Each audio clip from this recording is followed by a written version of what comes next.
major developments in the investigation into the man behind the Cybertruck explosion in Las Vegas. Late today, police saying the driver left behind notes on his phone, detailing his actions and clues to a possible motive. Newly released surveillance video shows Army Green Beret Matthew Livelsberger at a Tesla charging station during his trip to Las Vegas. That chilling video of his final destination, the Trump Hotel. Authorities say Livelsberger died by suicide just before that blast.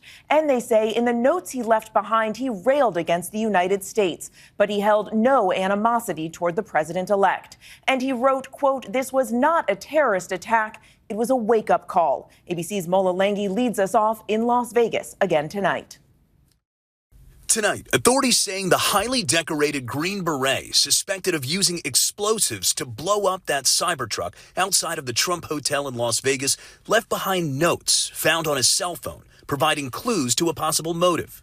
And in there, you can read a couple of the excerpts. "We are the United States of America, the best country, people to ever exist. But right now, we are terminally ill and headed towards collapse. This was not a terrorist attack. It was a wake-up call. Americans only pay attention to spectacles and violence. What better way to get my point across than a stunt with fireworks and explosives? Why did I personally do it now? I need to cleanse my mind of the brothers I've lost and relieve myself of the burden of the lives I took." Officials confirming that 37-year-old Matthew Livelsberger died by suicide just before the explosion. Master Sergeant Livelsberger was on approved leave from his base in Germany. A senior U.S. official telling ABC News there had been no red flags. Authorities releasing these new surveillance images showing him at a Tesla charging station as he made his way from Colorado to New Mexico, Arizona, and Nevada. That Cybertruck rented via the app Turo. Livelsberger pulling into the hotel valet at 7:35 a.m. Wednesday before pulling out, returning an hour later. And then, 17 seconds later, the explosion. 7 bystanders injured. Sources say Livelsberger was divorced and had recently remarried, his wife reportedly telling authorities he'd been out of the house in Colorado Springs since Christmas following a dispute over infidelity.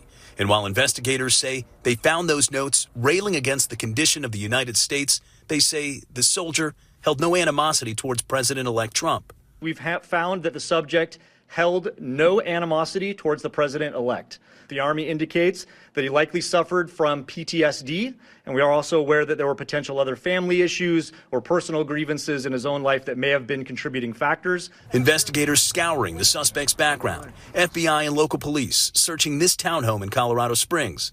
Neighbors stunned. He seemed normal. His wife is very nice. They just had a baby.